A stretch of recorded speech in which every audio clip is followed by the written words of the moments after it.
See, there was a gap, there was a vacuum, there was all senior leaders जो हमारे मुल्क की prime minister और सदारत करते रहे, और वो उनका एक अपना अप्रोच थी।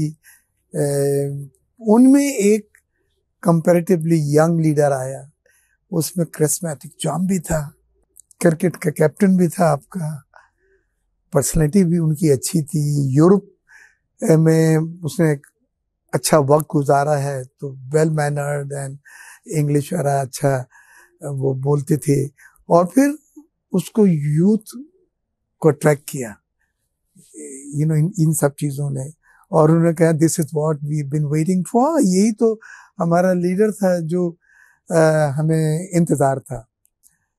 तो यूथ सब उसके पीछे हो गए, लेकिन सिर्फ करिस्मेटिक चार्म से हुकूमतें नहीं चलती हैं, हुकूमती पॉलिसीज से चलती हैं, हुकूमत डिलीवरीज से चलती हैं, हुकूमत रिजल्ट से चलती हैं, कारकर्दगी से चलती हैं। फिर जब कारकर्दगी आई तो उसमें कई जगह फ्लॉज, बहुत ब्लंडर्स थे।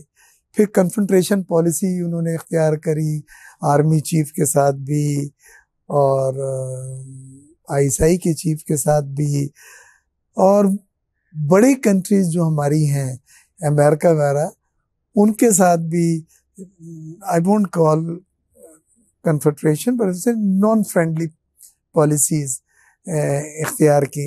उसके असरात भी आपने देखे कि आईएमएफ का एग्रीमेंट हमारा साइन होना मुश्किल हो गया था। तो ये सब चीज़ें हमने देखी, लेकिन साथ साथ इससे एरोगेंस से भी उनकी अपने पार्टी में बहुत तोड़ फोड़ हुआ, और उनकी वाइफ का इन्फ्लुएंस बढ़ता गया। वो आजकल के ज़माने में कोई यकीन ही नहीं कर सकता है कि पीरनी या मुर्शद का कोई रोल हो हुकूमतें चलाने में। तो ये सब चीज़ों ने टू ऐड ऑल टुगेदर उनकी कारकर्दगी पे बड़ा नेगेटिव असर डाला। अगर वो सबको साथ लेके चलते, अगर वो हॉस्टाइल एटीट्यूड थोड़ा सा कम करते, अगर वो फॉरेन पॉलिसी में इतना ज़्यादा क्रिटिकल नहीं होते, तो उनके लिए बेहतर था।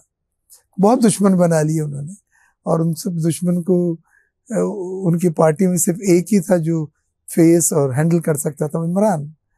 बाकी सेकंड लाइन ऑफ डिफेंस नहीं थी, थर्ड लाइन ऑफ डिफेंस नहीं थी।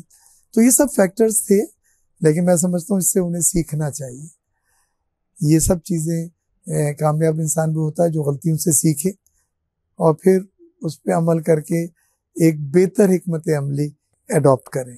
तो I always wish him good luck.